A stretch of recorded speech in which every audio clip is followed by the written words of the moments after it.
US President Donald Trump has taken aim at Joe Biden, and it is savage. He never misses when he trolls. The president posted this image on his Truth social account. And as you can see there, he has 3 side-by-side images.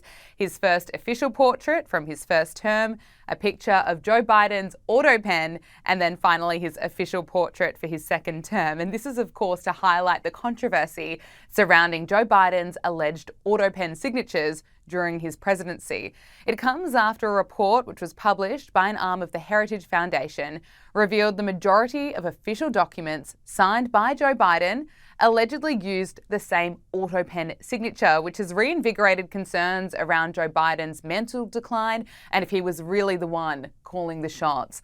The president also posted on Truth Social, the person who was the real president during the Biden years was the person who controlled the Autopen. Take a look at he signs by Autopen. Who was signing all this stuff by Autopen? Who would think you signed important documents by Autopen? You know, these are major documents you're signing. You're proud to sign them. You have your signature on something. In 300 years, they say, oh, look, can you imagine? Everything was signed by Autopen, almost everything.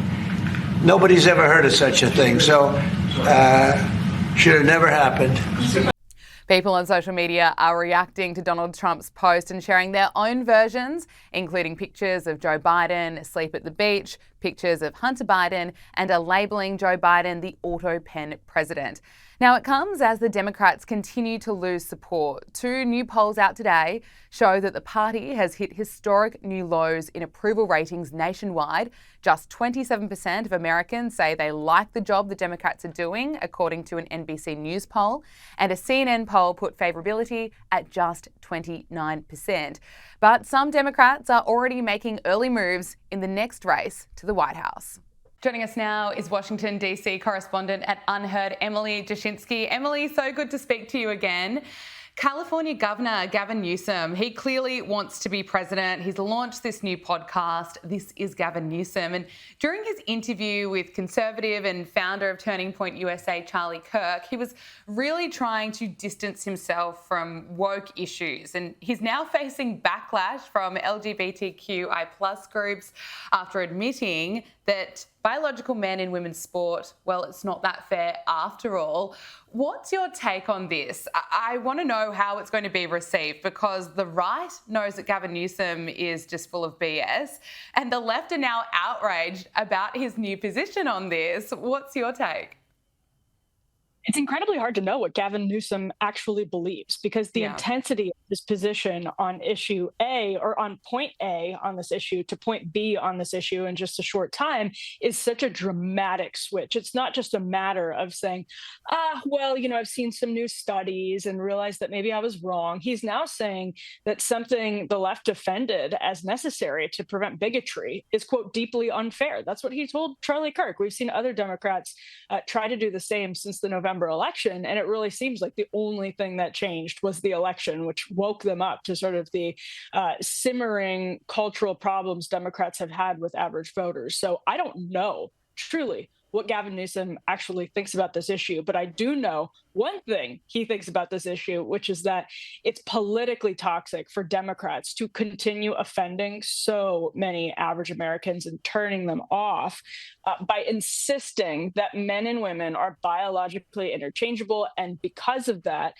men's and women's, girls and boys sports need to be upturned, whether it's the locker room policy or actually on the field, bathroom policy in the schools themselves, or even, for adults in public spaces.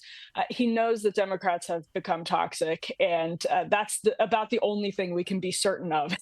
Gavin Newsom actually believes here. And also, there's one other thing, to your point, the guy wants to be president. So only reason that's changing.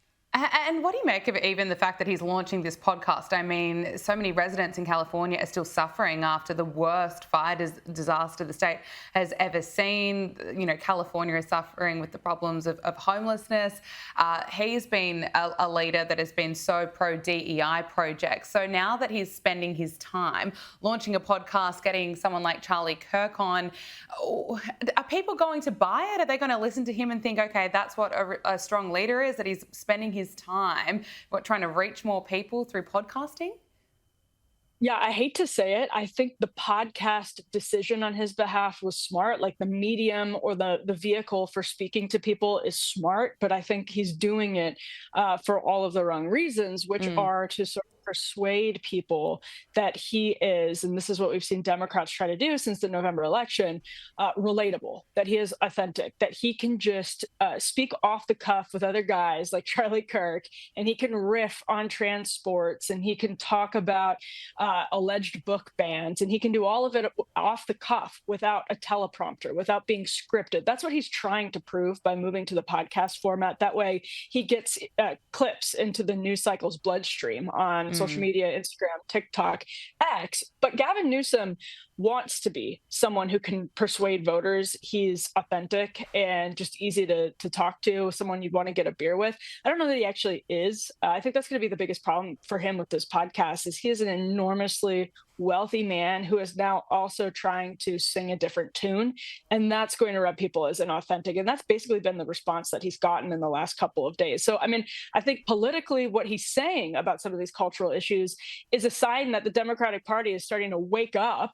And the fact that they're trying to talk to people like Charlie, that's a sign that they're willing to wake up. But can they actually pull it off? That's the next question. It's the most important question, and it's open right now. Yeah, it certainly is. Well, the other person who also wants to be president is a failed vice president candidate, Tim Walz. Now, his reflection of the election campaign is absolutely insane. He told Politico that he thinks that he and Kamala Harris just played it too safe last year and they should have held more town halls because they really went down so well. But Minnesota Attorney General Keith Ellison also told Politico that Tim wished that they would have put him out there more because the world seemed to want more Tim Walz.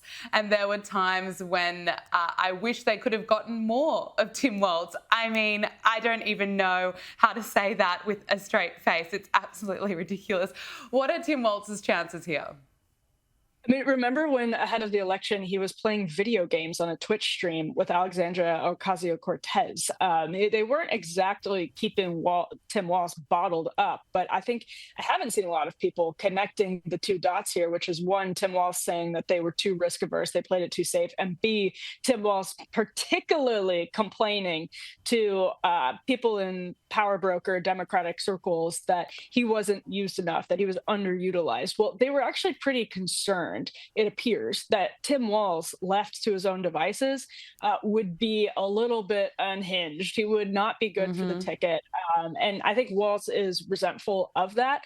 But he went out in that debate with J.D. Vance. I mean, they let Tim Walz do that, and it wasn't good for him. Disaster. So he's right, exactly. And I think the left thinks that Tim Walz was he was kept in this box by the Harris campaign and not allowed to be super progressive because they were worried about losing centrists or independents. But at the end of the day, if Tim Walz had gone unscripted, he would have ended up saying the same things about, for example, we were just talking about trans sports. He can't avoid that. It doesn't matter how he's talking about it if he is still espousing the same policy that offends average Americans. Absolutely. And I think his argument doesn't really make sense. You know, he was sitting next to Kamala Harris during her first sit down with CNN. He was out on stage plenty of times. We certainly saw enough of Tim Walz. That reflection of his, I don't think it's going to help him in the future.